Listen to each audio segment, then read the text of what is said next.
Hello, everyone. I want to welcome you to the Power of Our Story. And today we have a really exciting guest and group, 220. We have Nicholas Davis from the organization, and we have people who have actually experienced the PTS relief, just trauma relief from this organization. And I believe it's called TRP, the method used to help our protectors with from trauma, with the trauma that they have. So I'm going to hand it over now to Johnny Walker to introduce and to carry on the talk today. Johnny? Hello. Okay, so I'm Johnny Walker. 220 recently did a documentary called Healing the Heroes of 9/11, The Way Forward. It's produced by Michael Gearg and directed. 220 offers free TRP treatment for any veterans or law enforcement and their families and first responders. I was asked to be part of the movie because I am a 9/11 first responder, and my wife is a survivor. She was blocks away from the buildings when they fell on 9/11 on Williams Street in downtown Manhattan. I was in the movie. I did the TRP in the movie. After that, my life completely changed. And they offered to do TRP for my wife, and they did the TRP for my wife. And I believe that I'll let her speak for herself in a second about that. But when I mean completely changed, I mean, it's healed. It made me realize PTSD is not a life sentence. It's an injury, just like many others that I've had. Yeah, you have some scars left over, but you heal from it. You can heal from it. It's not something that is gonna, you have to carry. And my story is on the documentary. There's interviews and stuff about it. Before I let her talk, I just want to share one thing really fast. My father was a Vietnam veteran. He was in 312. He was a radio operator for forward observers. He didn't fight the Viet Cong. He fought the NVA. These were highly trained soldiers, well equipped by the Chinese. On his D-214, he has over 21 combat missions. And on those 21 combat missions, some of them, I'm sure Nick's actually seen it, some of them overlap. So he was actually in multiple active combat missions at the same time. He lost 34 lieutenants and was the only FO to survive 312 for the year of 1967. He did TRP 2 weeks ago with Dan Jarvis. I'm going to read one quick paragraph. It's a big, long one, but this is a message my father sent. And this is the end of the message. He pretty much goes into the details of Vietnam, but I'll just read this. He said, I had my first TRP treatment 2 weeks ago, and my last little razapam pill 12 days ago. I have only had 2 flashbacks. The best way to describe what happened to me is that I learned to create a duplicate of myself that owns the combat history, remembers and honors those memories for me, so that I no longer have to integrate the details into my current life. By allowing my other self to honor my service, I'm able to move on and be a husband, father, grandfather, neighbor, and friend that I was able to be before Vietnam, but not after. But after Vietnam, I was unable to block the memory of Vietnam experience from my interfering with my daily life. So beyond giving me my life back and making me a better husband and father, 220 has given me a dad, not a father. For 40, almost 43, I'm almost 43. So for 42 years, I've had a father. Now I have a dad, and that's the power of this. It is not, mumbo jumbo. This is real. David will vouch for it. I know he's done it. He went out with me on a retreat for Reunite to Fight. So I'm gonna leave my story there. I'll let Cynthia explain. I think she'll probably go into more of like how it affects her daily life than I will. But I'll let her speak for herself and what she thinks and how she feels of it. And last thing, I've already seen countless. I mean, Nick, I can't, dozens, I don't know, maybe more now at this point of people that I've sent your way that we've seen change lives on the verge of suicide. And now they're happy, and healed. Not oh, I got to go back to the therapist, but cured. They're done. They're happy. They're living lives. So I'm going to shut up there. I'll let my wife give her a little bit, and then just a quick intro with Nick Davis. He's an Air Force veteran. People joke, and well, he and I joke. He's like my Air Force twin. He is a hard charger. He's a good friend of mine now. I consider him a brother, close friend, and I can't even give enough gratitude to Nick and Dan and Joe and 22-0. So I'll shut up there, and I'll let Cynthia say a few words about what it's like to be a civilian and go through the TRP. So as John mentioned, I was down in downtown Manhattan on September 11th. My building was on Fulton and William Street, so just a couple blocks away from the Twin Towers. I actually could feel my building shake when the planes hit the towers. For, years, 20 years, I couldn't talk about it. I couldn't go anywhere close to that area of Manhattan. And when John came home from filming and was telling me about this, I don't know, I almost kind of didn't believe it until I did it myself, because it sounds so simple that you don't think that something so simple and easy would have such a dramatic impact.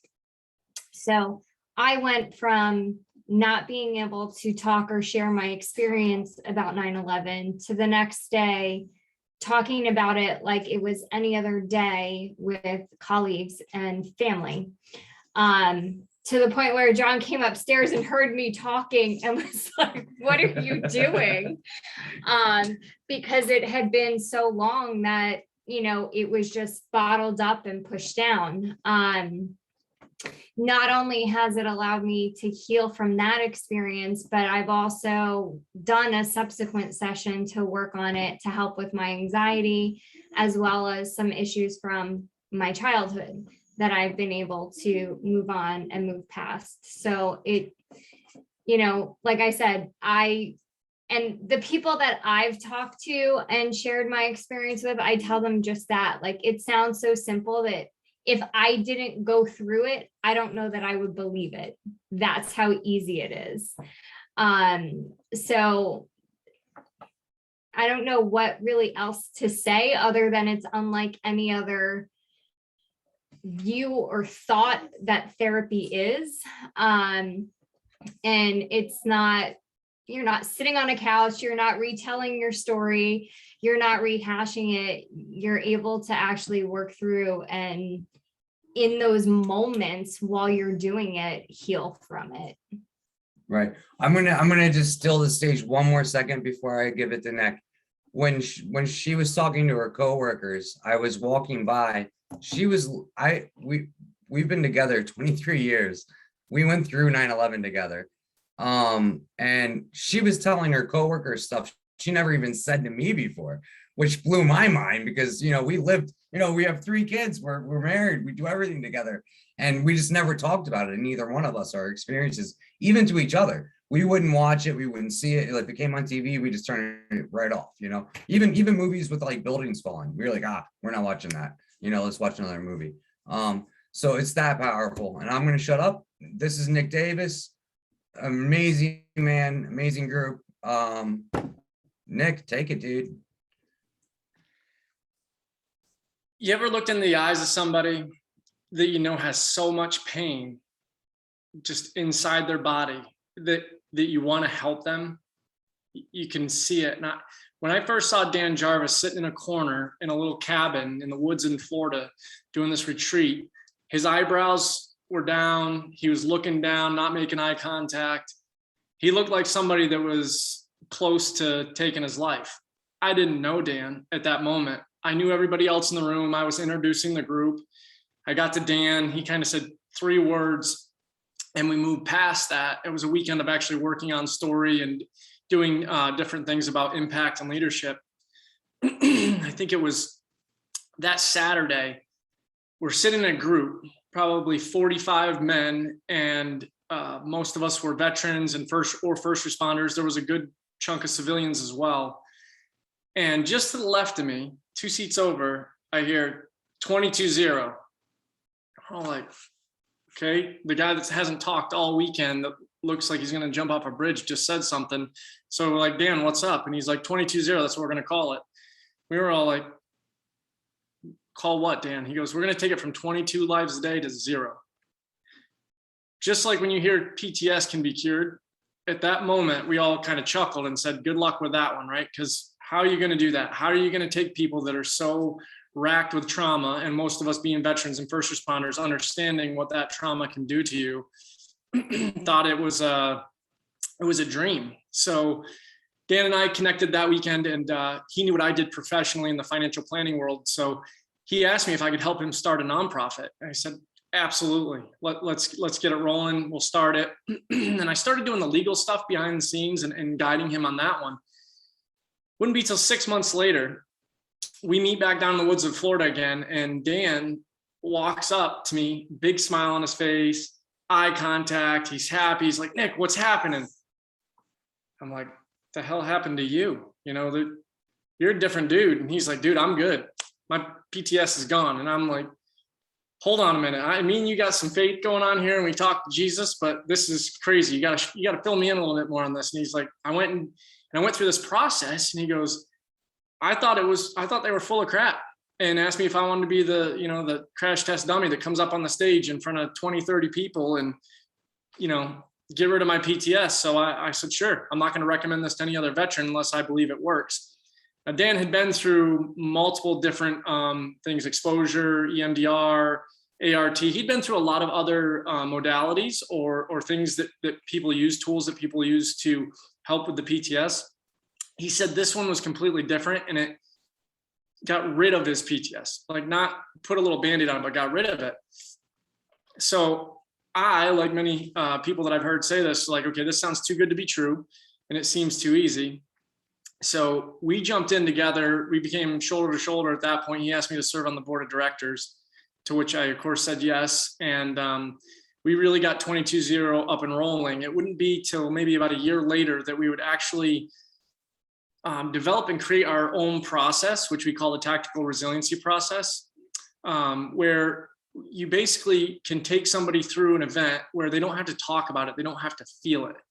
And I'll tell you, the first time that I actually saw this in person, we took a young man, he was probably in his mid to late 20s, I believe his late 20s, had horrific trauma from his late teenage years. He was a missionary, went down, I believe, to the Philippines, if I'm not mistaken. And his trauma, what he went through after we found out later, was so severe and intense. Just to hear the story, I watched him. I still have the video of him as he got ran through the process. And when I told him, you're going to get your life back, even though I hadn't seen this yet, I believed in Dan that much. Dan's that kind of guy.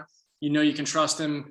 My best friend. He's just one of the most amazing people I've ever met in my life. And that young man that we cleared, he looked up at me with tears rolling out of his eyes when they asked him to kind of recount the story. And he gave me the finger with a big smile on his face. And he just said, I can't believe it.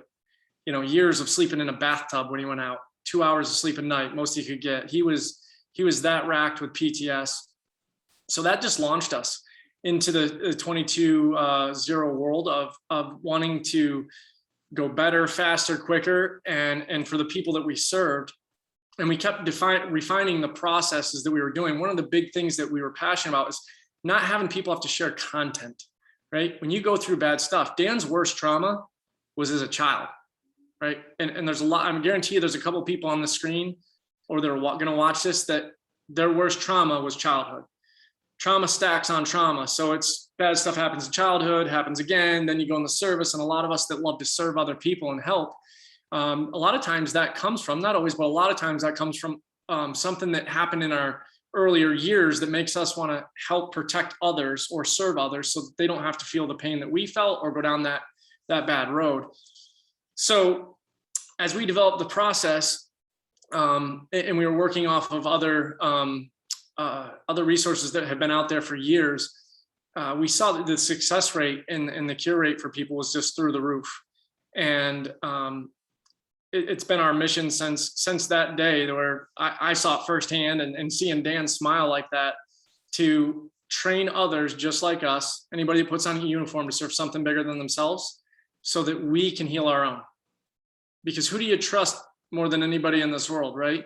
When it comes to talking about your stuff, if you're a Marine, you're going to trust another Marine. If you're a Vietnam vet, you're going to trust another Vietnam vet, right? Because even your own spouse, like with Johnny and Cynthia, that they might be married and love each other, but if he was a Vietnam veteran, she didn't go to Vietnam, she can't quite understand, and it's so horrific, you don't want to share that, right? Just like as if you're a kid, if you're with a bunch of survivors of childhood abuse, if you know somebody else has been walking your shoes, it makes it very easy to open up. So our training process and what we're doing, the more we teach our processes to others, the quicker, faster we can move through this country and start healing the negative effects of trauma and negative emotions like anger, shame, hurt, guilt, and anxiety.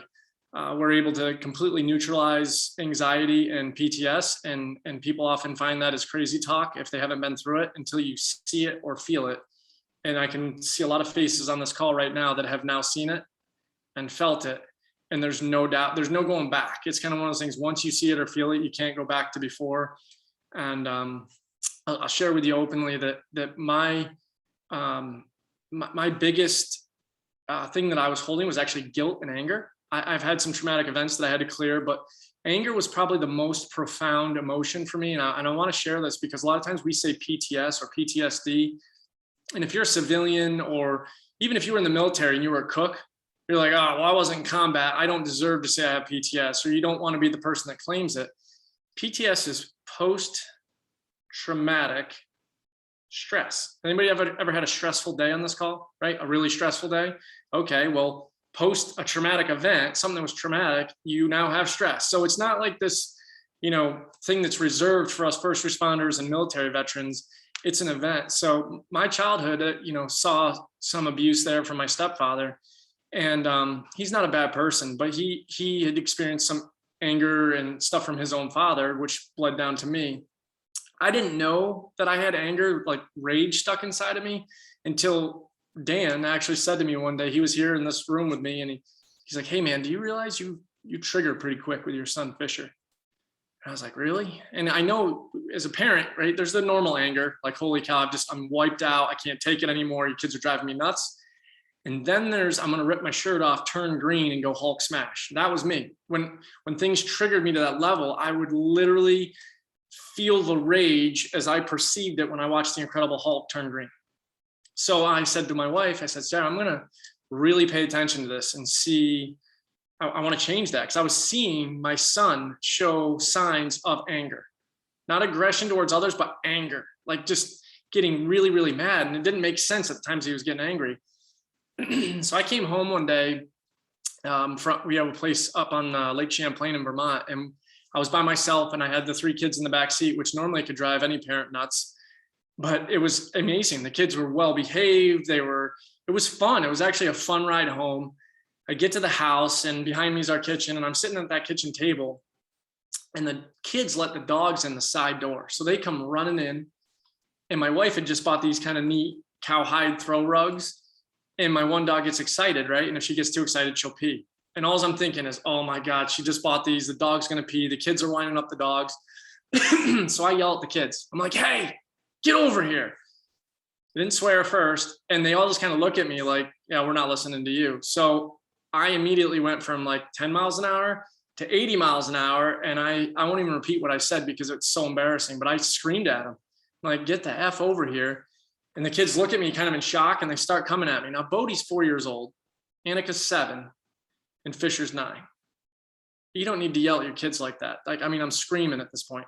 So they start coming towards me, and Fisher, I think trying to help Dad, turned around to go grab the dog. But in that moment of rage, all I saw was this kid's being defiant. He's not listening to me. I took my fork and my knife. I slammed it as hard as I could off that kitchen table. They went flying. I said all kinds of words I'm so embarrassed about. My son Bodie hid behind the fireplace, And the other two just looked at me and I'm like, you go upstairs right now because I'm going to smash something. They went upstairs and I sat at the table with my head in my hands. And I was just like, Sarah's not saying a word. And I'm just like, what is wrong with me? Why am I doing this? Like, they're the cutest little kids in the world. They weren't doing anything wrong. So I go upstairs and I tell all three of them, this will never happen again. Dad, you don't deserve it. Dad was wrong. You did nothing wrong. And Fisher looks at me, he's like, Dad, you can yell at me whenever you need to.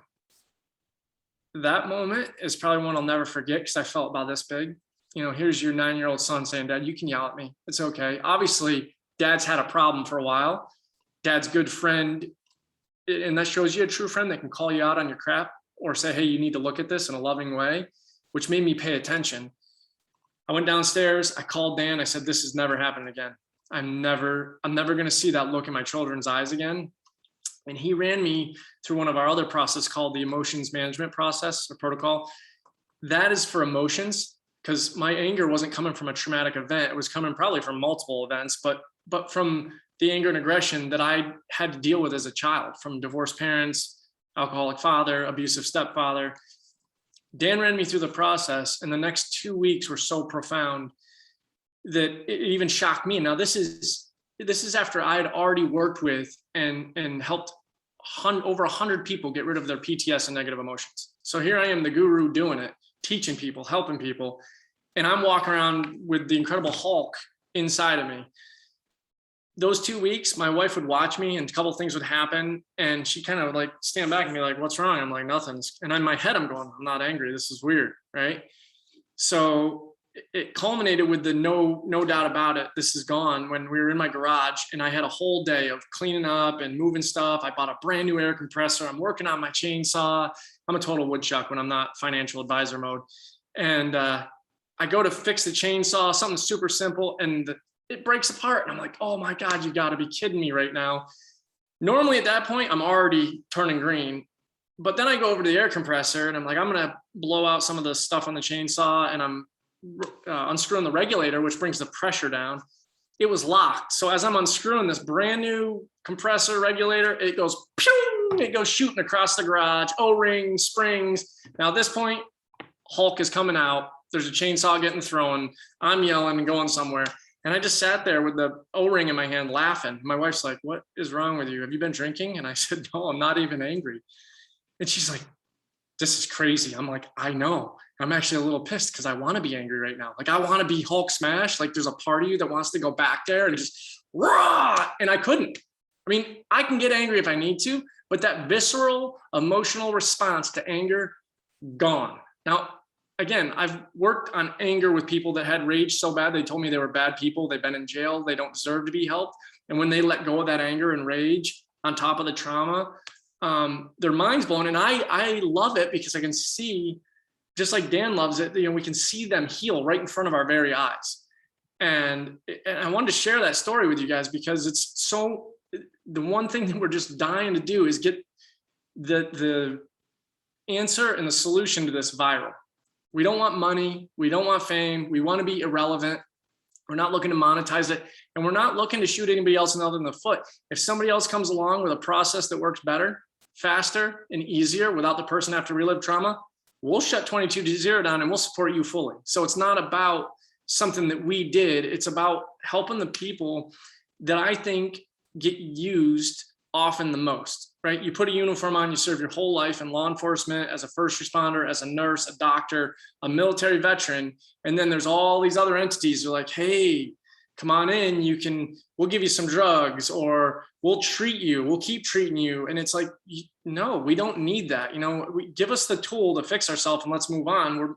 We're high performers in those career fields. Let us go out and heal others. And I think that's when we really shifted and just said, we're only training other folks they're veterans, first responders, that group, because when people in our circles feel it and see it, you can't help but share it, and you're on the mission to do exactly that, and it saves lives. And I've had people suicidal that I didn't know were and had just tried to kill themselves days earlier walk through the process with me, to then the next day be posting stuff on LinkedIn with a big smile on their face saying they're happy, they can't believe they got their life back.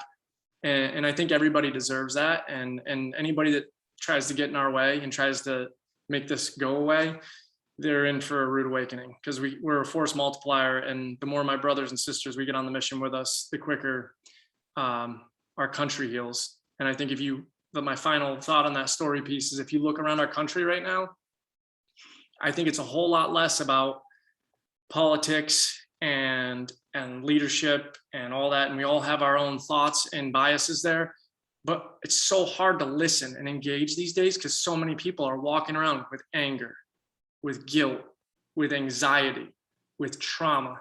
I can go in any room with a group of people and I can find a few people that have PTS or traumatic events that need to be cleared. And they're like, yeah, I'm angry all the time, or guilt overrides them, or the anxiety.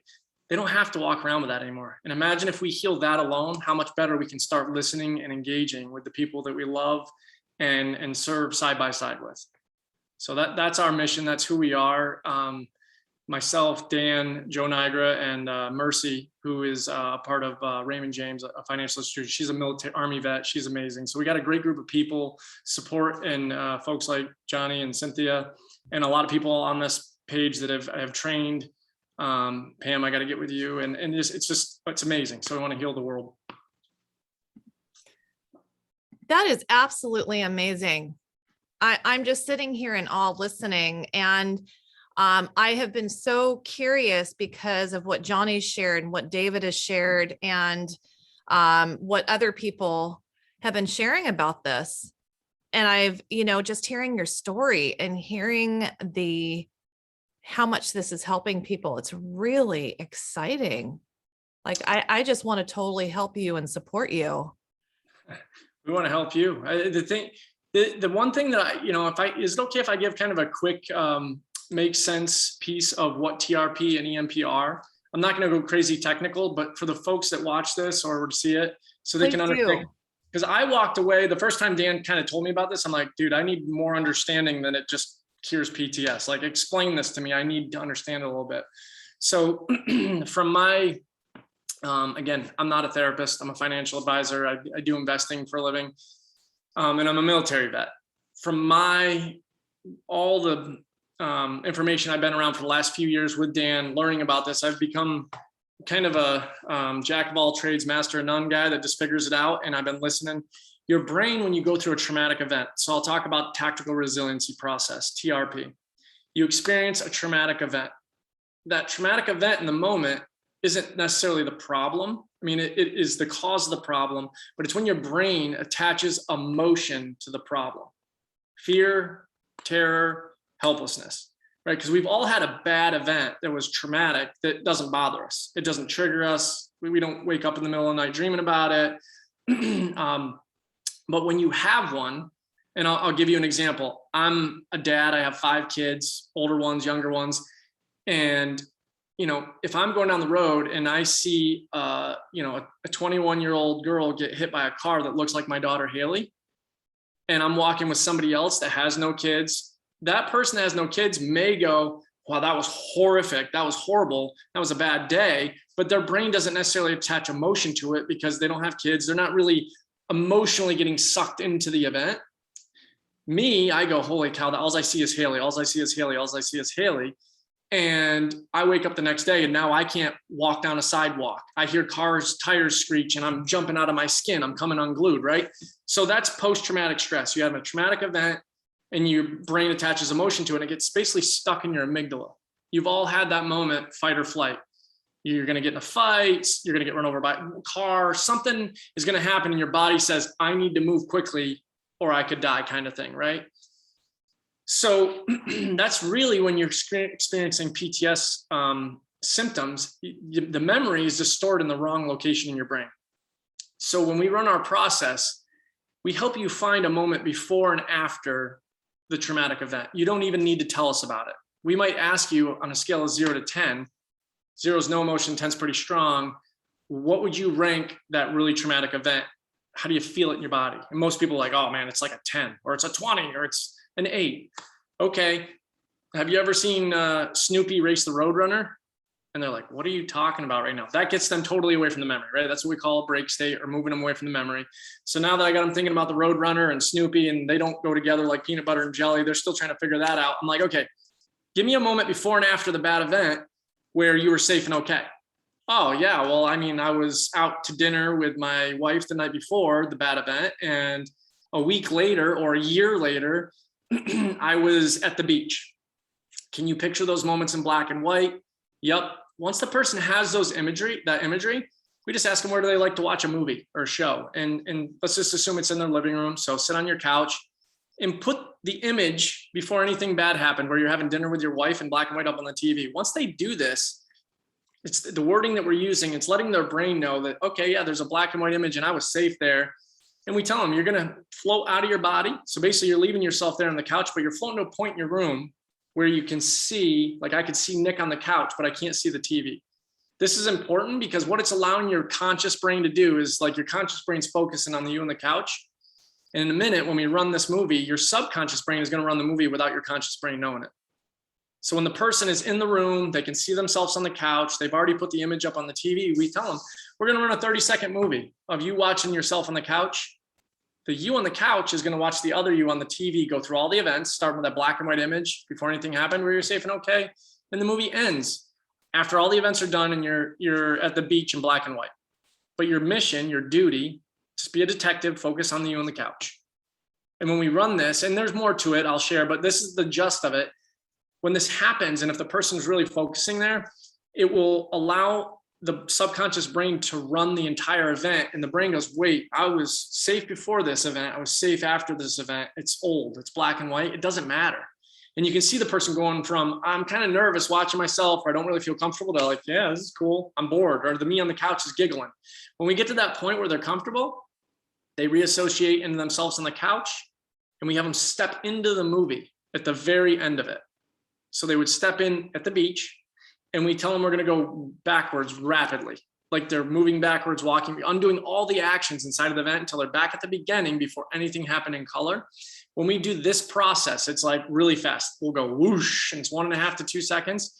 It disconnects the emotion from the memory, and the memory gets filed in the long-term storage of the brain, and the body goes, thank you, Jesus. And you actually will see people have an emotional grief response often, and which is like a holy cow, I can't believe the weight you just took off of my chest, my shoulders, my neck. It's profound. So I've literally watched people go from like ash gray color in their face to all the color come back into their face, literally within minutes of clearing a traumatic event from years prior. So that is, in a nutshell, the tactical resilience process, how it works and functions. The emotions management process is a little different. In that you find the anger. So for me, my first one Dan ever worked on was guilt. He said, can you find the first time you ever remember feeling guilt as a young boy? I was 6 years old. I took my dad's buck knives out of his hunting cabinet, and I went outside to play with them without him knowing, which I'd have gotten in trouble. He came home early. I hid him under a rock and I lied to him. Now, I grew up Catholic, so I'm sitting here lying to my dad, going, I'm going straight to hell because I'm a sinner. As a 6-year-old, right? You know, you're 6, so that's what your brain's telling you. I spent 2 weeks, I remember literally praying that God would not make me tell my dad. I was so afraid. I'm like, oh, I'm gonna get in so much trouble. God, please don't. You would think that that's not a big deal. Now being an adult, it's kind of funny. But I had so much guilt inside of me. I walked around, I'd wake up in the morning and say, I hate myself and I suck. And that guilt was tied to that event. So when Dan helped me find it, I could feel the guilt as I was thinking about that moment. I think I was like a 7 or an 8. That's how strong it was in my body. We separate the person. We could either talk about Snoopy and the Roadrunner again, or we get them to fly up like a drone so that you get farther away from the event and the emotion kind of goes away. And then he's like, Nick, what would you teach yourself at 6 years old? If you go back and talk to 6-year-old Nick, that would allow him to easily and quickly let go of that emotion of guilt, learn from the moment, but let it go, move through life without it. And I'm like, oh, I'd teach him, hey, you're a good boy. You're going to help a lot of people. You're going to serve your country. You know, God died for your sins. Like, you don't need to carry that guilt. He's like, good. Okay. Go back to birth. You're being born. Your mom's holding you, you know, you're cozy and on your mom's chest. You're just born and you're sleeping. Can you picture that? And I'm like, yeah. And he goes, you feel any guilt? I'm like, no, I feel good. Love my mom. And he goes, all right, minute you're going to go through your timeline and you're going to stop first at that 6-year-old Nick, and you're going to teach Nick in that moment that, hey, you're a good boy. You're going to serve your country. You're going to help a lot of people. And God wouldn't want you to carry that guilt, so that you can easily and quickly let it go. And then you're going to move forward through life, and any other big moments of guilt that you had in your life, you're going to teach yourself those same new learnings in those moments. So what we're doing when this happens is you know how you've met somebody, or one of you have probably had depression or anxiety, and you've gone, I should be happy, right? But it's when somebody else tells you, you should be happy. You got a great life. Look at Johnny, you look at your wife. She's beautiful. You are a Marine, dude. You should be happy. And you're like, let me punch you right in the throat, because you think I haven't told myself to be happy 85 million times. You can't overpower your subconscious brain with your conscious brain. Conscious brain is weak brain. So when we run this process, your brain doesn't know the difference between talking to 6-year-old Nick and actually being that 6-year-old Nick. To the brain, it's one and the same, whether you think about it or you're in the moment. So when we teach these learnings, you're kind of hijacking the subconscious brain and giving yourself new learnings at a younger age. So when I did this with Dan, it took me probably 2 minutes to walk through my timeline, because there's a lot of guilt in there. Nick was like, guilt, more guilt, that's anger. We'll save that for later. Guilt, anger, and I didn't realize there was so much anger mixed in it, but the guilt, Dan took me through it, and he's like, okay, see if you can find that guilt now. And I'm like, and he hadn't really told me much about this. He did this training before I ever did any of it. So I'm like, I can't find it, but this is stupid, dude. Like, of course I can't find it. We're talking about it is what I thought, till I woke up the next morning. And I was like, I didn't tell myself I suck. I didn't tell myself I hate myself. This is weird. And then the next morning, and the next morning, and the next morning, and it's gone. That weight of guilt is gone for me. So that's how the processes work. I didn't want to go too long on that, but I know I'm frustrated when somebody says, hey, we got a cure for PTS. And then you're like, that's great. What is it? What are you going to sell me? Right? A set of steak knives. And, I got to sign over my firstborn to find out what it is. That's what it is. It sounds crazy. It sounds too good to be true. And it sounds like some kind of crazy magic trick, but it's really just us. It's not even us, but we are coaching you through a process that your brain is supposed to do naturally. And guess what? Just like anything else, sometimes our bodies don't function the way they're supposed to, right? You're running with a football, your knee blows out. Well, that day your knee didn't function the way it was supposed to.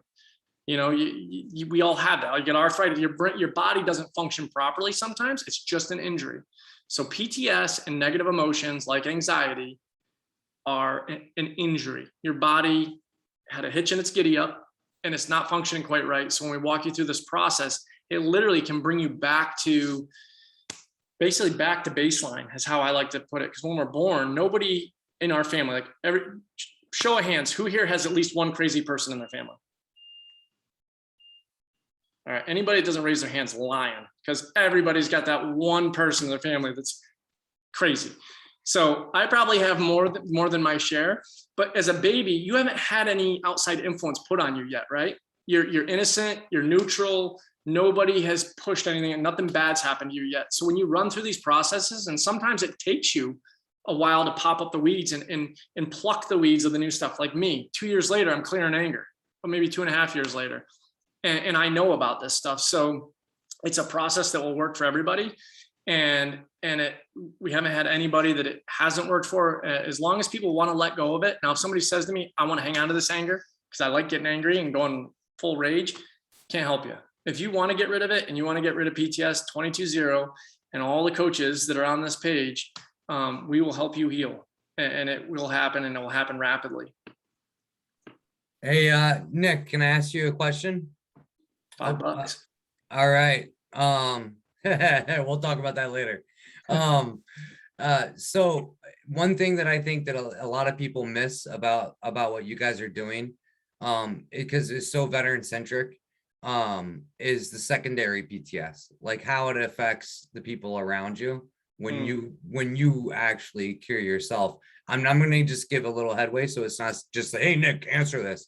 Like, for example, the day that Cynthia was shopping, I was playing board games with my kids. My 10-year-old son, for 2 hours, we played board games. And after we were done, he said, Daddy, your back's been to a window. He noticed it. I didn't notice it. And that is because for 10 years of his life, he's seen his father hyper vigilant.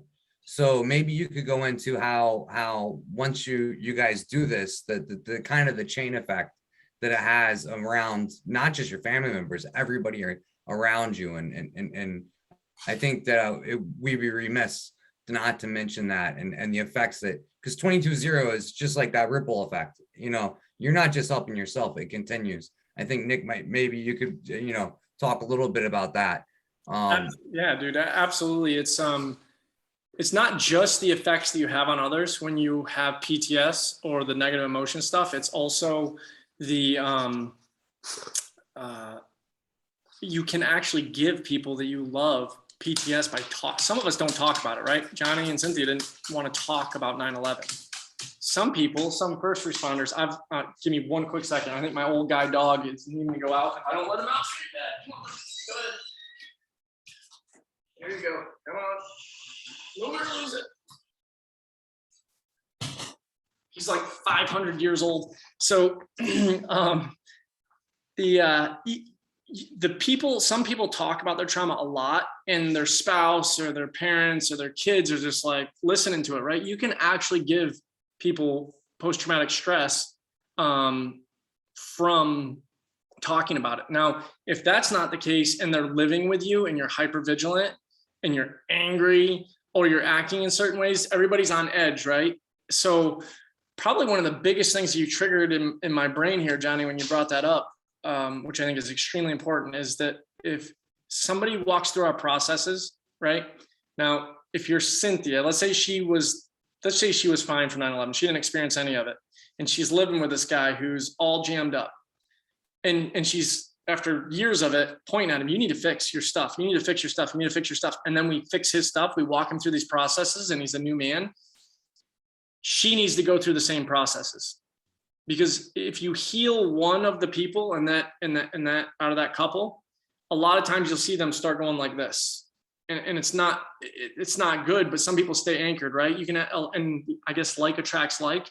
So and maybe some of you experience that in a relationship or something. You meet somebody and they have a lot of similarities that you don't even realize, but subconsciously you're like, you almost feel safe because they're jammed up like you are. So you heal somebody and you can see it separate. So walking through these processes together, even if it's not at the same time, you know, you work with me and then, you know, my wife would work with Pam, or somebody else, right? You can separate it, but it's really, really important, and including the kids. I've worked with kids myself as young as 8 years old. I worked with twin 8-year-olds who watched their dad absolutely lose his mind because a dog drowned in their pool. Like, it's bad, right? You lose a dog that you love. Dad is jammed up. Dad comes home, sees the dog who is like his safety net in the pool. And when I say lost his mind, the story that was kind of told to me, it was horrific for the little 8-year-olds that are watching dad, the guy that's supposed to be the safe person. They became glued to their mom's hip, wouldn't leave mom for months. And when she met us, she's like, you guys think you can point me in the right direction? We're like, we'll come over to your house tonight. Well, your kids will be good. You'll be good. And she couldn't believe it. We drove to their house 8 o'clock at night, 2 8-year-olds. They're on the bed, and, you know, I start talking to them, showing them pictures of my kids. And we're talking about, you know, they like RC cars and Minions and stuff. I set the process up, and they both experienced the same event. So we just had bookends that they both remembered that were safe, ran them both through it, both very different children. The boy he can tell he's extremely intelligent. He's staring at me with his eyes open as he's running the event. And I'm like, I can't do that. I got to close my eyes. Like, my IQ is nowhere near as big as that kid's. Like, highly intelligent. The sister, she's probably a lot smarter than me too, but she was like closing her eyes, doing the process more the way I would. And I'm like, I've never ran 2 people, let alone 2 children, through a process at the same time. Hour later, they're both giggling, smiling, happy. Mom's crying. We run her through the process. She's good. She messaged me the next couple of days. She's like, I can't even believe this. My kids are great. They're playing. They're happy. They're not scared. They're not attached to my hip. So families need to heal together. When you've gone through this, think about what Johnny has experienced with his dad, who went through some horrific combat. The fact that the man was strong enough to stay here or had the courage to stay here and not take his life is amazing to me. And but coming home from Vietnam and then being that person, it affects your family. So yeah, and it doesn't matter if you're a vet or a civilian. If you're walking around like that, it's easy to heal it. And it's probably hardest for people who've done a lot of therapy to believe that, because you've been in therapy so much and it's never gotten better. The last thing that you want to do is go try something else again where you got to talk about your stuff. And what we do, you don't have to talk about your stuff. It's nothing you've ever been through before, and it will heal you. Did that help, Johnny? Yeah, that was perfect. And it just turned a light bulb on my head and her head. We were just talking about it, about our kids. But also when you were talking, I know Dan did my father, and he messaged me and was like, dude, your dad is like by far out of all the sessions I've ever done, the most like amazing. Like my father really was like in the hardcore combat, like like Bella Woods style, knife to knife, throat to throat, not with like civilian terrorists in the South Vietnam, but with trained, combat, soldiers coming from China. And I remember that night when Dan messaged me like, wait until you talk to your dad in the morning. And I called him up, and my dad's voice sounded different. And I was like literally, so his voice was different. I almost didn't recognize it. And growing up with a father like that, and then I, immediately started thinking to myself, oh shit, what have I done to my kids? Right? Like, now I need to address that. And that's what Cynthia and I both were just talking about while you were talking about it. Like, we need to, maybe run the kid through. I'll work with them and yeah. Even if they don't exhibit big stuff, it's always good to kind of walk them through that. And like maybe without mom and dad around, and kids, you just connect by talking about your own kids and experience. You get down on their level, right? One thing I want to share before I forget it, because I will, for any of you or anybody that watches this, don't ever go, well, my trauma is not as bad as their trauma, right? And I want everybody to kind of lean in and really listen to this, because so many people cheat themselves out of healing and finding true healing. I've heard trauma that goes from stuff that in your head, you're like, well, that's not that big a deal, right? To that's horrific. On the outside, hearing a story, of course, we might go, well, I'd rather my dog drown than I have to go knife to knife with some dude from a foreign country, right? If you had to choose one of those events, one is the easier choice. However, when you experience those events, there is no scale that says, well, my horse died, so that was not as bad. It's not as bad a trauma as the Vietnam vet. To the brain, trauma is trauma. And the best example I can give to this is one of the first people I saw go through some of these processes. She was like an I think she was a chief master sergeant in the Air Force. And she had a horse that died. It was running across the field. There was a food trough or a water trough, and it hit its head. It was playing with the other horses. It hit its head on a big branch, and it killed the horse.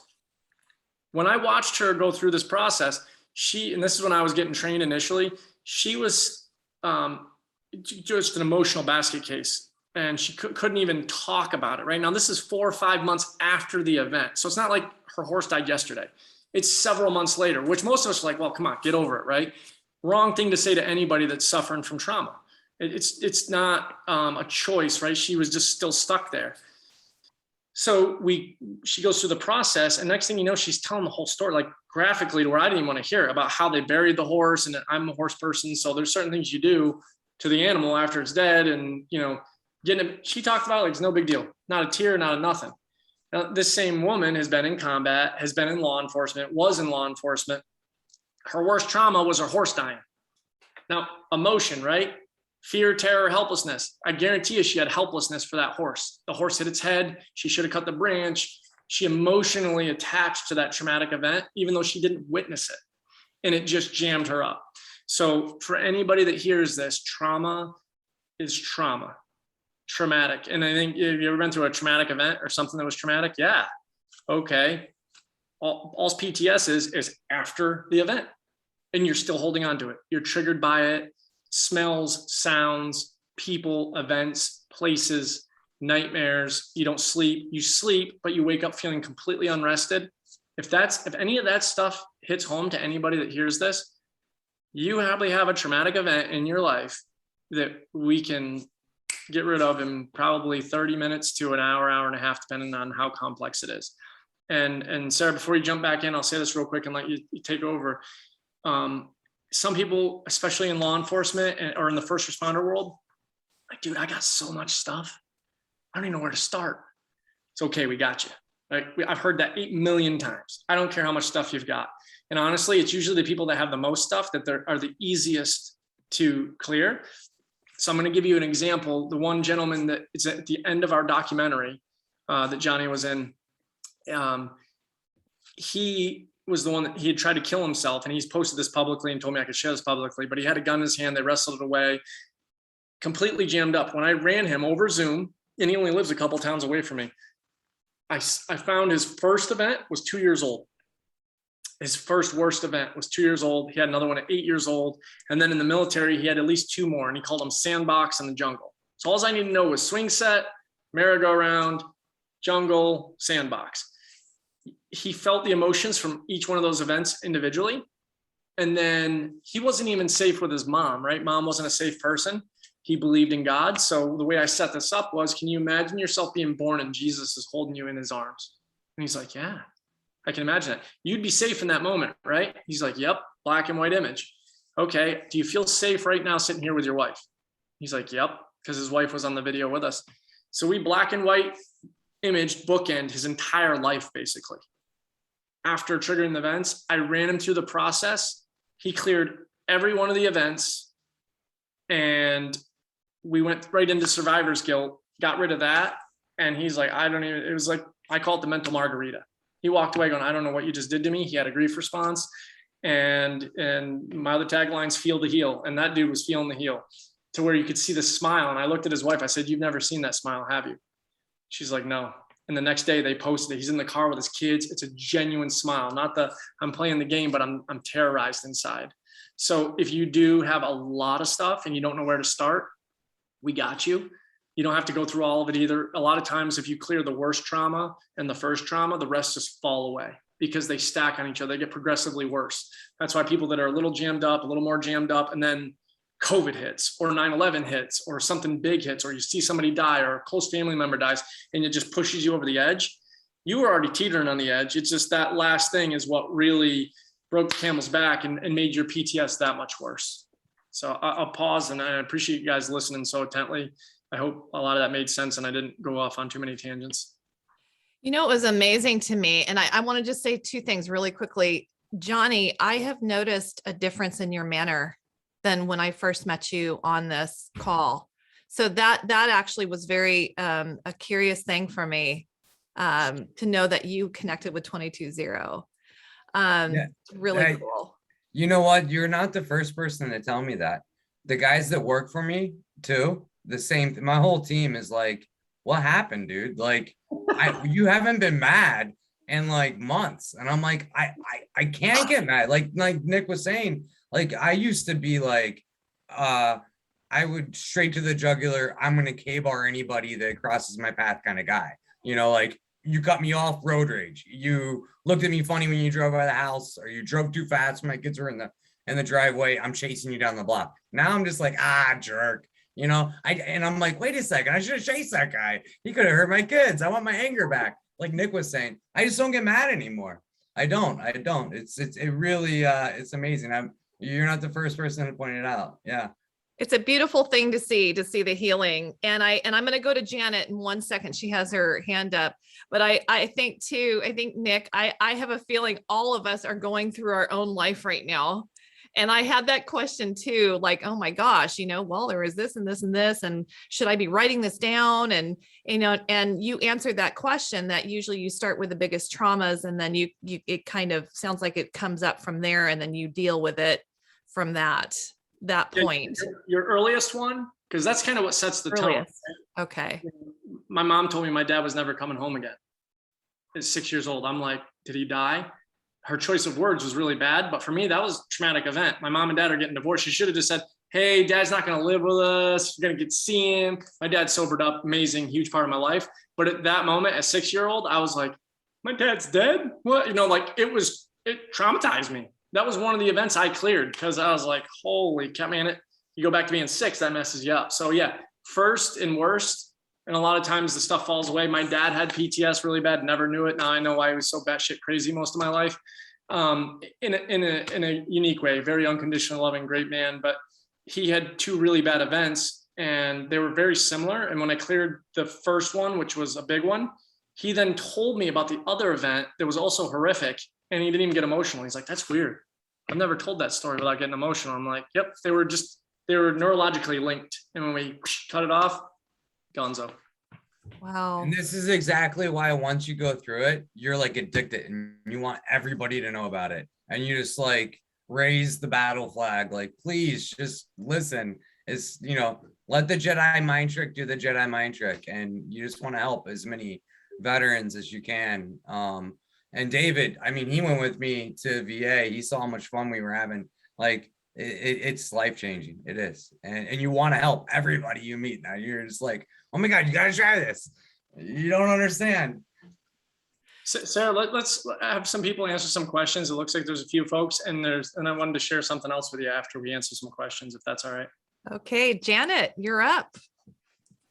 Hey, sorry I wasn't here at the beginning, but I jumped in. And Nick, I want to say that you touched on something that I've been saying since 2003 when I was diagnosed.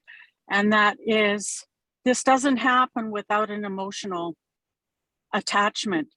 I've been an emergency police dispatcher. I was a spouse before I got into policing to a police officer. And when I was diagnosed, I went to see someone because of a car accident. And she says, no, it has nothing to do with the car accident. But everything was attached to emotional incident, my granddaughter and a child I had on a call. And I think it's so important for us to realize, yeah, we deal with some stuff that we, doesn't even touch us, but those emotional attachments.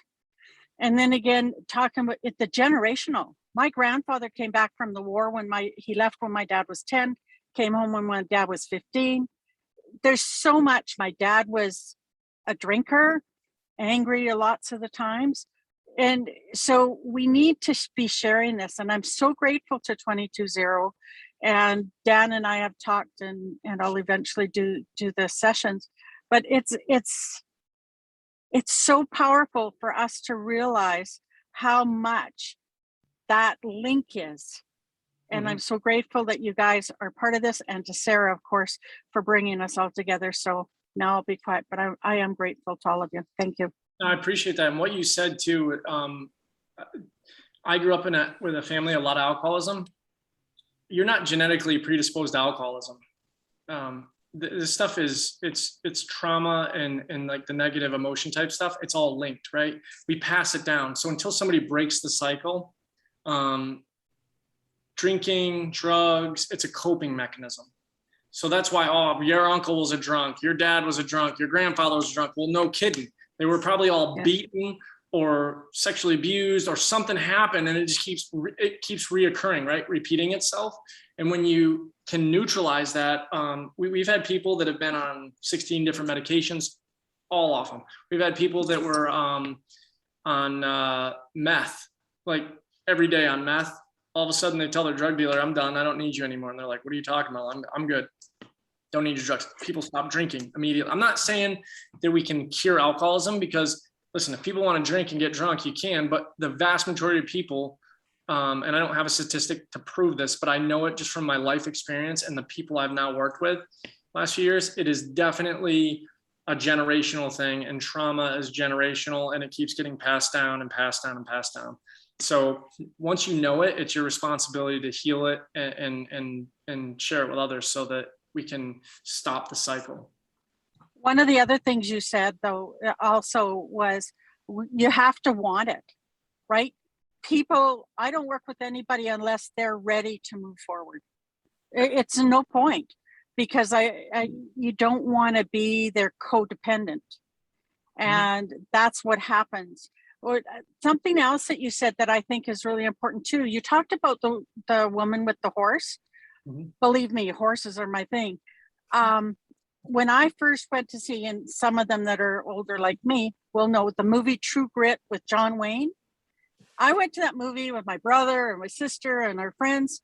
I cried when the horse died, not when John Wayne died, when the horse died. And my brother went and sat someplace else. He was so embarrassed. That is especially for somebody that is really close to animals, that is traumatic. So anyways, I'll shut up now, but all of that makes so much sense. Good. I just want to pipe in for 1 second. And you just said something that made me just realize something. So I went through the TRP process with Phil, I think from Florida. And it was just post 9/11, I believe, I'm trying to remember when the day was. Anyway, it was a great experience, and I've felt completely different since then. But you were just talking about the drinking situation. I've been a social drinker, and I went to college and did my college drinking thing, and but I've never been an alcoholic. I've never been a substance abuser or anything like that. It was just everything is a social atmosphere. But since the TRP processes, I'm thinking back, like I can probably count on one hand the amount of beers I've had. And to hear you say what you just said made me like process that, because literally just this past couple of days, my wife's like, "Oh, I'm gonna go grab a growler from the brewery down the street," and I'm like, "You know what? If you want it, awesome. I'm not interested," and which was a weird response for me. And but like I said, I can count on one hand how many beers I've had in the last 2 months. And as I look back, that date following TRP was like the last time I really enjoyed drinking. Makes you stop needing it. Minus the golf course at Reunite to Fight. Yeah, exactly. Well, honestly, and if you remember, I didn't drink that much. I had like 2 or 3 beers that whole weekend. Yeah. It's interesting. There's somebody who is going to come on named Rob Kelly. He's the addiction doctor. He was just on John McCaskill's podcast. I don't know if anybody saw that, but because I was an addiction counselor for a second, not my lane, but something that I have a real heart for. It's interesting because he goes back to this is not about all the addictions. It's about trauma. And so hearing you say that too, and he has had great success because in an arena that is not successful, it's not successful. And yet he has great success because he does go back to the trauma. And so it's exciting again to hear all these stories and to hear what you're saying, Nick, because it makes sense, even though I've never gone through the process and I don't get it like Mickey Mouse, or whatever. That does sound like, okay, I need to go through it to actually understand that, but there's so much about it that makes sense. So this is very exciting, really exciting. And so Pam has a question. I wanted to stick that addiction part while we were on that theme. Pam. Yeah, just a quick question, Nick, as a follow-on from last weekend. Do you ever have an instance where you clear the go from 8 or 10 down to 2, then there's a previous trigger that happens? How do you handle that? So you're not, so it doesn't revert you back into that situation. And I'm not just asking for a friend, I'm speaking from experience. It's a good Okay, question. so I'm going to ask a little bit of probing questions. Yeah. So what you're asking me is if you clear trauma, so let's say you had a trauma, you clear it, Yeah. but then you feel like you're still being triggered by something that you believe is attached to it. Something or someone, yes. Okay. Well, I'll say 2 things to that. One is if there's, let me share a story that will probably help you with this. Okay. And this is, I'm pretty sure I'm not going to use a name, but this is a friend of mine. She's a client of mine. When I met her, she had been through, had started to go through EMDR. And I said, hey, I got this other thing. I'd like to, it's going to be better, quicker, and easier for you. And she's like, all right, I'll try it. We cleared a bunch of trauma, right? We did EMP. She had a lot of stuff in there. So it took us a few different sessions.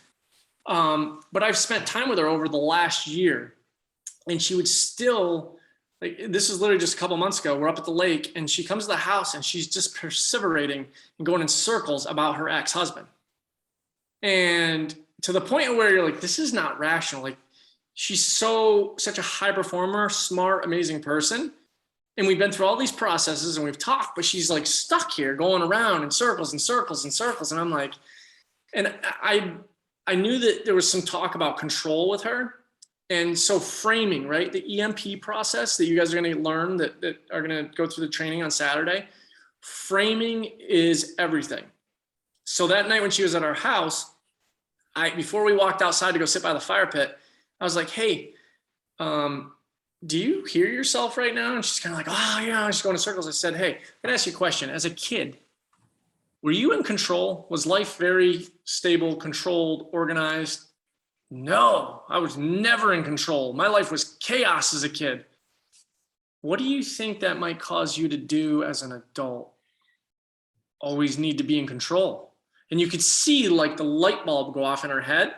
So we went out by the fire pit, and she's somebody that believes in God. Now, whether you believe in God or not, it matter in the sense of this conversation. But if somebody does, there's no higher power than God, if that's your belief structure. Just like if you don't believe in God, but your grandfather, whatever he said to you was gospel, if that man would teach you new learnings, you're going to listen to him. So for her, I sat her down and I said, okay, can you feel that emotion? Yep. We separated her from the emotion. And I said, all right, what would you teach younger Deanna about the emotion? Let's call it something, right? Because sometimes it's easy to call anger, fear, shame, hurt, guilt. Those are easy emotions to name. Sometimes you're just like, it's just a pile of crap, right? Okay, let's name your emotion pile of crap, because you can't really identify the name of the emotion, but you can feel it. Mm.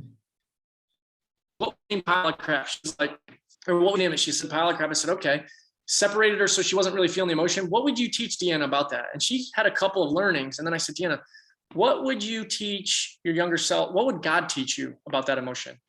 He would teach me to have grace and forgive and love, even if that person's your enemy, right? Yeah. Okay, go back to birth, run the process. She teaches her younger self that. I'm not going to do it right now in the video, but if I read you her message, it brought me to tears. She's one of the people that messaged me and said, I've literally been going every day trying to find reasons to stay on this planet, to stay on Earth, not take my life. I had no idea. Wow, right? It wasn't even a traumatic event. It was the emotion, like survivor guilt. A lot of people don't understand that survivor guilt is just as devastating as PTS is. Right? Every day, I'm no good. I shouldn't be here. My friend's not here. We've cleared multiple World War II veterans, Vietnam veterans that have just carried this weight of guilt. And guilt's the easiest one for me to use right now. But in this situation, that poor woman was terrorized by this guy, not necessarily like beat half to death or anything, but the stuff that went on in their relationship. Right. So she couldn't let it go and kept going in circles. And obviously it goes all the way back to childhood, not being in control. You got to control your scenario. Once she let that go, it literally, that was the key to the puzzle. So we did multiple sessions, we cleared trauma, but that's why I'm saying sometimes hang in the pocket. If you're like, okay, I feel way better, but there's something still there. Yeah. Give us some time to work with you to find the weeds. And once we find the weed, we pluck it and it's gone. Bettina, the woman that works with me, we call her the Ginger Ninja, cleared all her trauma. That you'd love her. If you guys met her, she's like tall, redheaded girl. She's my wife and I love her. We call her our work wife and the Ginger Ninja. She's so much fun. She had a childhood trauma that was so bad. She had a full anxiety attack when I first asked her to talk about it, or like, what's the trauma? Cleared it. Good to go.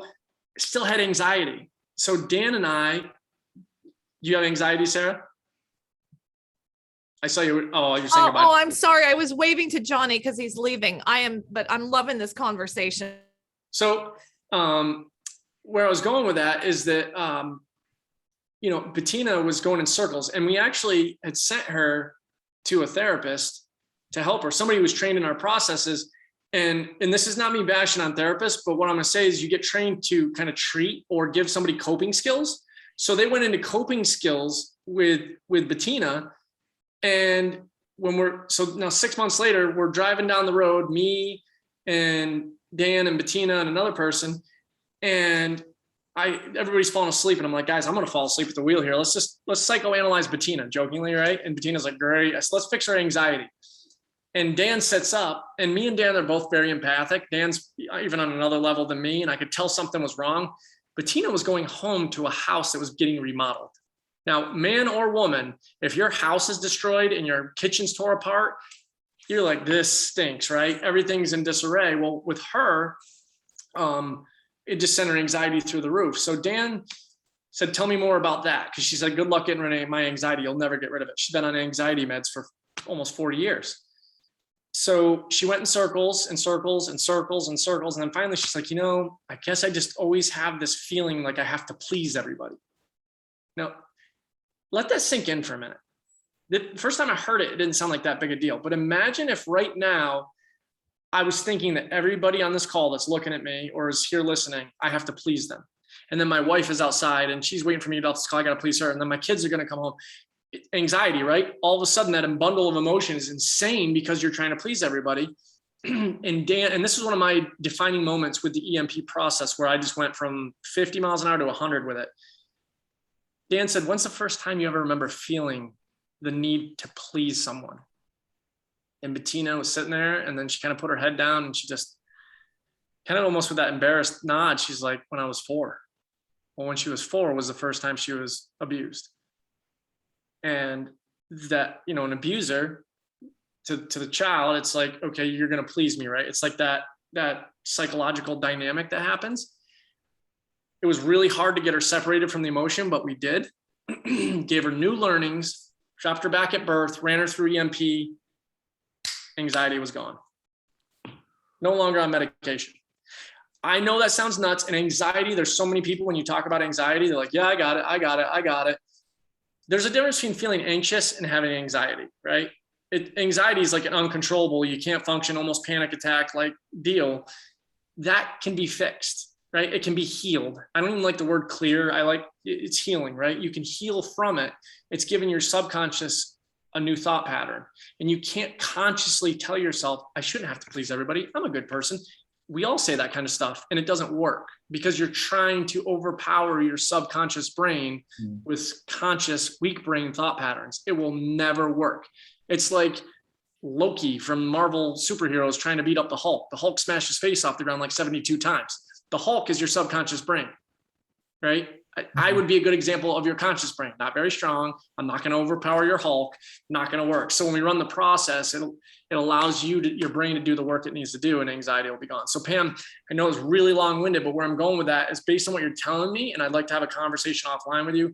I feel like if we cleared the traumatic event, it's probably related more to emotions. Yeah. And when we talk through it, we can probably reframe it, walk you through EMP, and you'll let it go. And if you don't, I guarantee you we'll find it. I'll help you find it. We'll work on it. Even though I've been very unresponsive this week because my life has been absolute insanity. And here we are together. I apologize, but I do love you and I will help you out. I promise. I appreciate you. Yeah. I get it when you're ready to go on vacation. So no worries. We'll connect. Thank you. Nick, I'm sorry. I have a question about that anxiety and the pleasing. Does it have to do with also the abandonment, where it's the please for fear of abandonment? Do those go hand in hand a lot, or? It could be, but it's everybody's different, right? Yeah. You could go through that and not have that emotional issue of feeling the need to please everybody. You could go through and just have trauma from it and then be good to go. Not everybody gets anxiety from an event like that. Some people have anxiety because they're afraid they're going to miss something, right? Oh, I'm going to miss something because at some point in their life, they screwed up. They probably got ran into the ground by a supervisor, a parent, a brother, or sister. And since that day, if they miss something, the fear of God is going to come down on them, right? So now you got anxiety whenever you're doing something. I can't leave it, right? I can't leave the house. That's what anxiety is. Something happens where it's like the emotion around it. So what I would say is it's different for everybody. I kind of wish Dan was here right now because he might reframe that in a different way. Dan is the best when it comes to EMP. He's taught me so much with that and the reframing piece of it, but it's super powerful. It's just as powerful as the tactical resiliency process. You're doing an amazing job in expressing and articulating what you do. It is just amazing to me. Betty has a question. What is the difference between, I'm looking back at some trauma that I experienced, and after experiencing it, I guess, disassociated in a way that I was able to talk about it like it was not my life and like it was a movie or something that I watched. But as I got older, and then I had triggers from certain smells or certain situations, the emotion came back, and that's when I realized I had PTS. So what's the difference between when you're, I guess what I've been told with trauma is my body was trying to protect itself when it first happened, and that's why I was able to disassociate the emotion and talk about it like it was somebody else's life. What's the difference between that and then this type of therapy that seems to have the same end game where you can talk about it and your emotion is separated from it? Does that make sense? Makes perfect sense. That's a really, really good question. The first thing I would say is what we do is not therapy. And that's not me scolding you. I'm just saying for everybody to understand, this is not therapy. It's literally a coaching process where it's, for example, if I have you watching yourself on the couch as the you on the couch is watching the other you go through a really bad event, if I don't coach you and use the right wording, you're going to be thinking about the stuff that the you on the couch is going through, or the you on the couch is watching. So you're going to feel uncomfortable. You're going to feel anxious. You're going to feel scared, whatever the emotion is in that traumatic event. What we do, we basically hijack your conscious brain to focus on the you on the couch so that your subconscious brain can do the work. So the difference is some people will actually disassociate themselves. So sometimes we have to ask that, like, do you see yourself when you think about yourself? Do you see yourself in a disassociated way, or are you associated into your body? So yes, the brain does distort information, right? I think it's like something like 6 billion or 600 million bits of information per second, and the brain has to make sense of it. And when you go through trauma, sometimes you just black out whole periods of your life. So a lot of people will be like, I don't even remember before I was age 15. Sometimes like hypnotherapy, hypnosis can help bring that to the surface. And then once it's to the surface, we can neutralize it. The big difference is you never got rid of your trauma.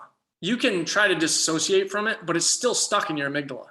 So your brain might be going, I'm not going to really go there, but it's still there. It's not processed and moved to where it's supposed to be in your brain.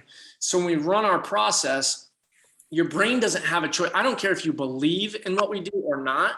Matter of fact, if you don't believe, that's even better, because we love, showing skeptics how well this works. With the trauma piece, as long as you can do the visualization and you take our cues on what we want you to do, your brain is going to do the work without you even having a say so in it. So when you watch yourself on a couch as the you on the couch is watching the movie, your conscious brain, a lot of times people will go, yeah, I'm watching me on the couch, but I can see it in their face. The training teaches you that. You're like, nope, they're tearing up. They look anxious. They're tapping their foot. They're moving. You're watching a lot of physicality. And if it's not physicality, if they're super calm and like, oh yeah, I'm good on the couch, and you're like, yeah, BS. You just told me you were a 10. There's no way you watch yourself on the couch and you're feeling nothing right now. So you're actually thinking about the event, which to you feels normal because it's been stuck there forever. So when we run the process, your conscious brain, when we do it right, it gets hijacked by the word, like, be a detective. What kind of earrings are you wearing? None of us want to be wrong, and we don't want to, let's just say that we don't want to get an answer wrong on a test, right? When our peers are watching or somebody else is going to judge us. So if I said to you, Betty, I want you to watch yourself on the couch, and I'm going to have a quiz for you when you're done. I'm going to ask you like 8 questions about the you on the couch, what you were wearing, what you were doing, how you were sitting, your hair, all that. And you better get them right. Now you're like, oh crap. All right. Now you're not even thinking about the trauma, but because we've already set up the process, when you watch yourself on the couch, you're like, okay, my hair's up. I've got pearl earrings in, sitting back. I'm drinking a soda. Like you're really intently watching. Your conscious brain is not thinking about the events, and your subconscious brain is able to run it and goes, wow, this is old. And then we do the rewind, and it literally severs the neurological connection. Now that event, even though you may not have felt it so strongly, is never going to be felt again. It's just like any other memory. It's there. You don't forget the memory, but that's all PTSD really is. It's the emotion that jams you up. It's not the memory, right? Because you can think about the worst day in your life, and if there's no emotion around it, like, yeah, it was a bad day. I remember crashing on a dirt bike. I won't even tell you my injury, but let's just say it was in an area where a teenage boy does not want to go into a hospital and say, hey, look, I messed this up, right? That was horrible for me. It was painful. I think about it now, I kind of chuckle. There's no emotion. It's actually kind of a funny event. At the time, it was horrific. However, had I had PTS from that, because I might have almost bled out, that would be fear, terror, or helplessness, or all the above, because I'm stuck out in the woods, I'm bleeding to death, I'm not going to survive. Now I could have PTS and it's the same event. That might be a little too squirrely for you, but does that kind of make sense? A little. I mean, I was just trying to visualize what you were saying in my thing. And one of my incidents, I can't tell you what I was wearing or what I look like. I can feel it in my body. You can feel it right now? Well, when I was thinking about it, yeah, I have bodily pain from it. How strong is it when you think about it? Like, if you don't tell me about the event, but as you think about the event, scale 0 to 10, what would you rank it? Sometimes it can be a 10. I mean, I've been literally disabled for 72 hours or more, and usually it's massage that will work that pain out and get my system back regulated where I can sleep regular and everything. Do you want to get rid of that? You want to get rid of that? I've talked to somebody a little bit, but I'm not sure if the person, and I don't mean this as shade on anyone. I'm not sure if the person that I spoke to is the best fit for me. No, you know what? I'm glad you said that, actually. What you just said, I actually feel bad I haven't brought this up, but what you said is so important. The processes that we run, it's so dependent on rapport. If you don't feel safe and comfortable, you're not going to be in the space to do the imagery and do the process the way we need to do it. I've worked with probably 30 to 40 women who have been through sexual abuse, right? But there's probably 20 or 30 other women that were like, I want to work with a woman. I understand. It doesn't hurt my feelings because they're more comfortable there. On the flip side, same thing with men. And I've gone to work with a couple of guys that had trauma, and I'm like, I can't work with this guy. Like, I couldn't get in rapport with him because I'm like, this dude's a jerk, right? It's like, I couldn't do it. Where I'm like, Dan, you got to Dan would work with him and it'd be just fine. So rapport is everything. Because you brought up the physical pain, I had a severe head trauma, and it had nothing to do with military. I was snowboarding, unconscious for 10 minutes. I almost lost my job. I was out of work for 2 months. I'm going to give you the very short version of this, but for 8 years, when I changed my career and I started doing the financial planning, I would have tension headaches in my neck and my back that were so severe, I had to lay down because I thought I was going to throw up. Laying down for about a half hour to an hour, it would finally release enough. So I was like, okay, I can function again, but I would turn my head like this, like my shoulders had to go with me because I had so much pain. I thought it was just stress from the job. Fast forward to about a year ago, I'm in Montana with Dan, and we finally have time where life's not crazy. It's just me and him working with some first responders out there. And I said, hey man, let's talk to this, maybe run this through TRP. Dan ran me through TRP on the incident. And after I was cleared, I had a crazy grief response, right? I didn't realize that my neck pain, head pain, that those tension headaches, they weren't from me hitting my head. They were because my first marriage, my wife walked out on me. And I watched my 3-year-old daughter, Haley, go, why is daddy leaving me? Well, my wife walked out, my company went bankrupt, I went bankrupt, and I had to move back to New England from South Carolina. I lost everything that was near and dear to me, mostly my kids. Here I am married to Sarah. We just had my first son, Fisher. My life is blossoming. I got this new career, which I absolutely am so excited about and love. And then I whack my head and I don't even want to talk to people. Like I became an introvert. The thought of this would have destroyed me at that moment. And all I thought for the next 2 months while my brain was healing was, Sarah's going to leave me. I'm going to go bankrupt again. I'm going to lose my only son. I'm going to go through everything I already went through. Now, those emotions, if that's not fear, terror, and helplessness, I don't know what is. So I was carrying around PTS from an event where I hit my head snowboarding not because of the hit in my head, but because I thought, and the other thing was if I didn't pass the test that I had to take, I couldn't be a licensed advisor. I would get fired. So I gave up a 6-figure salary to go to this new company that's now going to fire me and my wife's going to leave me. Literally a repeat of the worst time frame of my life. So I cleared it. I haven't had a tension headache since. The body keeps score. There's actually a book titled that. It's so true. So Betty, if you don't ever feel bad or reluctant to say, this person's not the right fit for me, if you want us to help you find that right person, we can introduce you to a handful of people.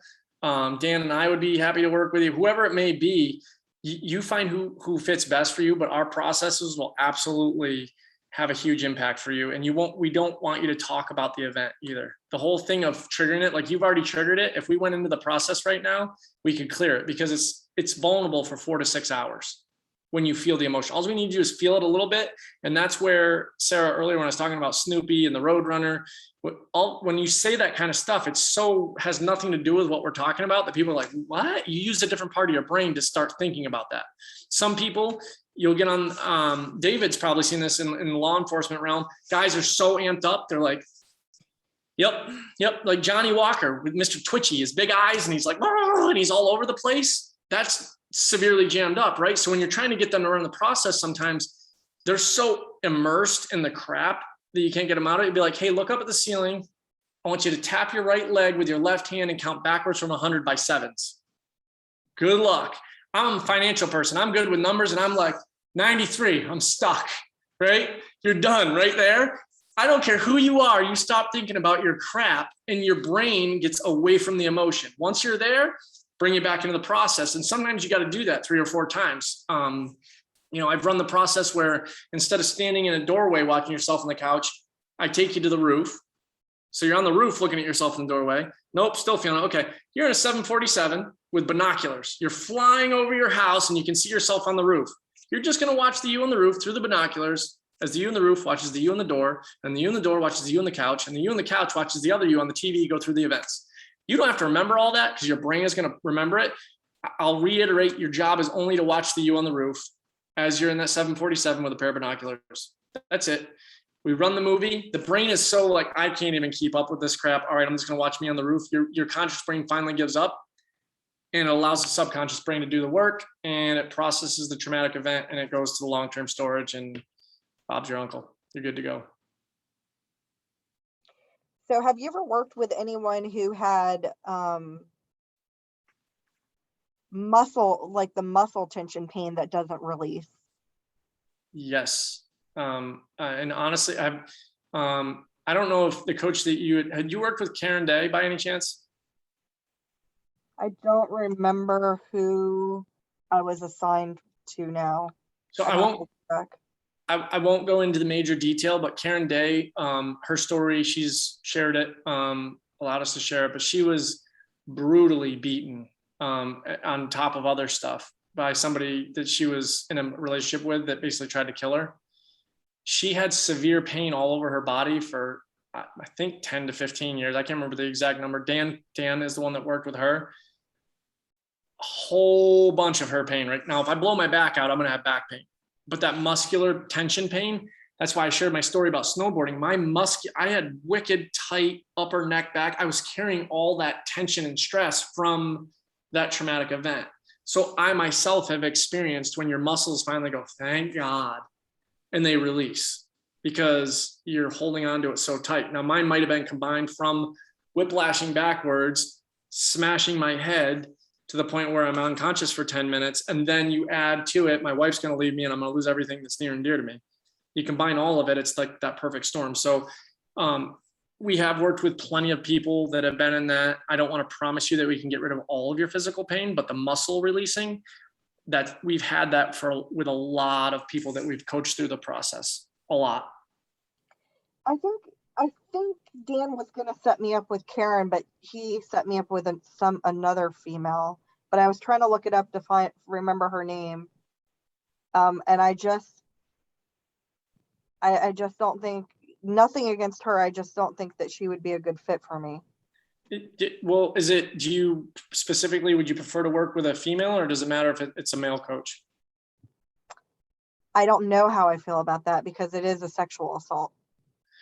All right. So what I would share with you is that, and I would share it with everybody on here.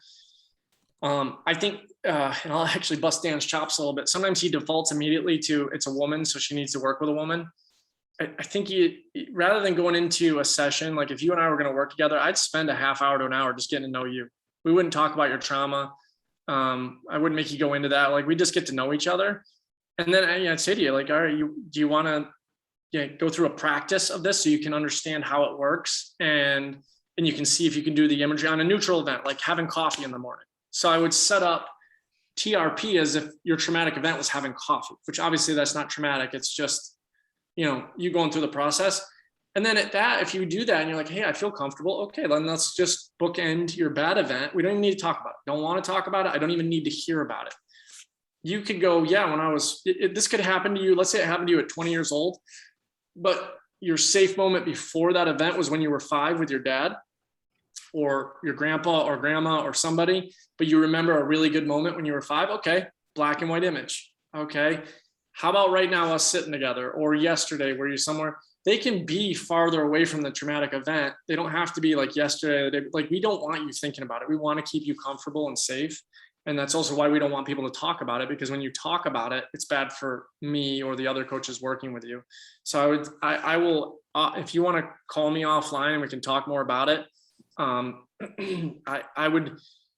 would say you're spot on by saying I need to work with somebody that I feel comfortable with, because if you don't have that rapport, it's not going to go well. And there's no ego here. If I'm not your guy, that's okay. There's another coach in here in our group that will help you, that you will connect with and feel comfortable with. And honestly, sometimes women or men, I've worked with both men and women that have been through sexual abuse. Sometimes if they've been through it themselves, they can almost be dismissive.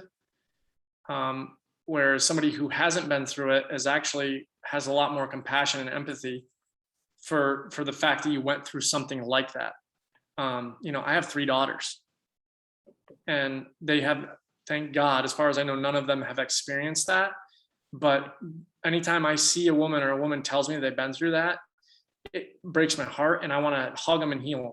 Like I connect actually very well with women, and I think I have just an amazing mom and a dad that always taught me how to truly treat women. My real dad was just an amazing guy, and communicating, being able to listen and talk in a way that you're reflecting feeling, you're engaging, and so I don't know if that helps, Betty, but I know that we could help you with these processes, but don't feel like you got to be boxed into a corner. Just like anything else, you go to a doctor and the doctor's dismissing you, and you're like, dude, I'm telling you, my gallbladder is probably ruptured. No, you're good. It's just indigestion. You walk out that door not trusting them, and it's your gut. Trust your gut. Find the person that works for you, and I'll be your advocate and help you find somebody if you want. Well, I appreciate that, because like I said, it's not, I don't want to say it's anything to do with the person that I spoke with. I just didn't feel comfortable. I actually got a knot in my stomach with it. Yep. And I didn't want to say that because I don't want her to feel bad, but I didn't feel comfortable. Does that make sense? 100% makes sense. And it's actually probably one of the best things that's been brought up on this call, because some people some people go too fast, and all coaches are at different levels. Like if you just read the script, you can run somebody through the process and they're going to get rid of their stuff. But not all of us have the same level of emotional intelligence. And I think the higher your level of emotional intelligence and the better your ability to engage with others and have those soft skills, the better it can go, especially for somebody who's really sitting in a tough thing like you are. And I see Janet said that she fired her first psychologist. There's plenty of psychologists and therapists that I would fire. And I've been through plenty of therapy on my own when I went through marriage counseling. There are a lot of people in that career field, just like nurses and just like veterans, that have had a lot of trauma, and they go into that career field to try to figure out their own stuff. And because they want to help others, but sometimes they can be completely the wrong negotiator because they're still jammed up themselves. Yeah. And I would have probably never said that 2 years ago, but now that I've worked with so many people, to include therapists, probably 2 to 3 times a month, I get somebody coming into my office, financial advisor, and they're like, hey, so-and-so told me about you, that you could help. And I'm like, with your money? And they're like, no, I had a bad event. And then I work with them, and the next day their therapist is calling me. Psychologist is like, hey, what did you do? And then I tell them, and then we get dismissed because that's crazy, or holy cow, I'm going to lose all my clientele. When what they don't realize is that if you can heal people this quickly and efficiently without them having to relive their trauma, there's plenty of people out there. you're not going to go out of business, right? And a lot of people in the therapy world are a month out, 2 months out, because they're so backed up and they're having a lot of the same conversations. Get rid of the trauma, get rid of the negative emotions. Then therapy can really, really help you, because you can't just paint over it, right? You gotta nip it in the butt, kind of get rid of it. And then you can really heal even further and develop your skills. Sorry, were you going to say something? Oh, this is just very exciting. And I'm actually going to send this video to my therapist friends and my counselor friends. And this is really exciting to hear, because I think the more that you talk, the more that you share the stories, the more that I hear these stories from other people, it becomes more clear kind of what you're doing. And then who can go to you? Who can go to 220? Is it just first responders, or how does this work? No, that's another good question. We've had a lot of discussions as a board and a team. We're only so many people right now. I mean, we've trained a lot of people at this point. Anybody that's jammed up should come to us. If you're a civilian, so if you're a civilian, but your husband or wife was a first responder or a veteran, you fall under our umbrella. If you have nobody, like a significant other, or you didn't serve, we will charge for that. I think we charge $220 to walk you through your stuff. And it goes as a donation to 220, hence the $220. And that money just goes directly towards us training new people. So we'd send anybody our way. We don't want somebody to hurt. I probably cleared more civilians than I have first responders and veterans, just because I've been out of service for a long time. And a lot of people in my circle are people that have to share very intimate details when you do the financial planning stuff. I know which kid they hate. I know who has cancer. I know who got over cancer. I know who doesn't like their spouse. I know who doesn't trust their spouse. I know who's got 2 spouses, so they share all this stuff, and then you almost become their therapist, not that I am, but then I'll see this stuff, and now knowing what I know, I'll be like, hey, when's the first time you ever felt that way? I'm like, I don't know. Next thing you know, we're running it in my office. I'm like, what'd you just do to me? Fear, money scarcity, right? How many people do you know that are like, I could never invest money. It's going in the bank or in my mattress. That's a learned negative belief structure that you have to hold on to it. And probably what happened was your mom, dad, grandpa, somebody said, save every penny you got. You don't want to be broke, right? I was in a bread line when I was a whippersnapper like you. They were living in the depression. Or the ones that were in the depression, like my grandparents, they passed that down to my parents, and my parents do the same thing. And in the financial world, I see it all the time. My best clients, like a few of them came to me and they're like, every day, oh my God, the stock went up, the stock went down. I'm like, oh my God, are you kidding me right now? And then I find the root cause, we clear it, they don't call me anymore. They do for good stuff and like, let's talk about things and do planning, but they're not calling me with that visceral reaction where they can't sleep at night because they think because Donald Trump is president or Joe Biden is president. It's funny, half the people, one way or the other, right? But because somebody's president now, they're going, I'm going to lose all my money. The country's going to fall apart. But it's really the fear of losing their money, which is triggering them. The country and the politics stink, but I could lose everything I've worked so hard for, and I don't have enough. They could have $5 million and not have enough. And you can reframe that core belief if they want to let that go. And I've seen it work. I don't know why I went off on that tangent. I apologize. No, that's, I'm really glad that you did, because it's anything that's a person feels scarcity with, isn't it? Whatever the topic is. Yep. It's one thing to have normal emotion, right? For those of us that are still on the call, anger, that's normal. Somebody does something, cuts you off. You're going to feel anger. You're not going to feel rage, right? Sadness. I lost my dog a couple weeks ago. Oakley, my buddy forever. I was definitely sad. Yeah. I miss him, but I don't have this pit in my heart or my gut anymore. It's gone. So there's a different level of normal sadness versus grief, like severe grief. So sometimes it's hard to name an emotion because it might be a bundle of emotions, and it's hard for people to identify. You don't have to identify individually. You can just say, okay, the feeling you're feeling right now, when's the first time you ever felt it? Your brain's going to take you where it needs to go. You're going to find that time when you felt that. And that's why sometimes we'll name it. We'll name it Bob, we'll name it Snowflake, we'll name it Pile of Crap, whatever the person you're working with feels comfortable naming it. And then you neutralize it. Wow. That's Fascinating stuff. What do you want us to walk away with today? If you have a walk away message, what would that be? My walk away message outside of our mission and that we want the world to hear this, because if this was on all the major news broadcasts or in a major movie and everybody knew, wow, we could actually, you don't have to live with this stuff anymore, and believed it, problem solved. Everybody would start healing, the country would be healed. There's a lot of forces, whether it's big pharma or certain professions that feel threatened by what we do, even other veterans. There's other veteran groups that they might, this isn't true, I'm just gonna use an example, they might do horse therapy. And again, this is not true. I'm not talking about any veteran group in particular that does horse therapy, but let's say you did, that's what you did, Sarah. And then to try to help veterans heal or feel better from their PTSD, but it's not gonna cure your PTS. We come along, we go, hey, we can get rid of that. They go, oh, nobody's gonna come and be with our horses or do anything. That's not true. Veterans still need to transition. They still need to reconnect. I was only in for 4 years, and I can tell you when I went in the civilian world, I was like, this is a nightmare. This is foreign to me. I'm not with my brothers and sisters anymore. It was tough, right? Yeah. But even our own entities can sometimes be the ones that are the biggest anchors, right? So what I would leave you guys with is spread the word, don't be an anchor. And if somebody is, you don't have to get mad at them. You don't have to fight with them. You don't have to argue with them.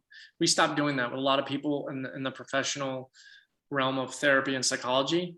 And if you share this with those people and those friends, want them to hear me loud and clear when I say, I don't think your profession is bad. I don't think what you do is wrong. And I don't think I'm better than you. But I do know that our processes work better than anything I've ever seen. It does cure PTS. It does get rid of those negative emotions. It works. And if you, a doctor, whoever, takes that oath to give somebody healing, and you know that something better is out there, you owe it to them to do it. And just like me as a financial advisor, you come into my office, I could give you this investment, which cost you nothing, or I could sell you this one that costs $10,000. I'm a fiduciary. I owe it to you to do what's in your best interest. And I challenge anybody out there, whether they're running a nonprofit, whether they're a therapist, whether they're a doctor, whatever they are, if you're hearing this message and you're serving people in that kind of capacity where you're supposed to be helping them find healing, you owe it to them. Yeah. So don't be stuck in what a book has told you or another person has told you. Those are limiting beliefs. You can absolutely heal from PTS extremely quickly, and we can prove it. So it's so collaborative. It's so everything about this could be so collaborative. And if somebody is feeling those scarcity feelings, then they should just go connect with you, get over those, and then they can wholeheartedly and healed in a healed way, provide their service. So, well, and for me, and I'll give you the last word here, but for me, what drives me and Dan crazy, where sometimes we don't have the patience or the grace we should have. We've had a lot of friends that have died to suicide. As a professional in the therapy world, I'm not trying to beat up on them right now, but I can't imagine having those credentials and finding out that my client took their life a week earlier because I was putting them through exposure therapy because it's evidence-based, when I just watched on a screen this guy, Nick Davis, take somebody that had severe PTSD and they no longer have it. Right? Like you should want to learn that. You should want to bring that healing to those people. And those of us that have been healed, Dan said it. He's like, if I'd have known that this was out there, I'd have written you a check for $15,000. If you told me I can get rid of this, and I'll give you a check right now for 15 grand. We do it for free just because people need to heal, right? But we owe it to each other. I'm located in southern New Hampshire. okay. I think that was southern New Hampshire from Bennington, Vermont. If that helps. Nick, thank you so much. This has been amazing. I really appreciate it.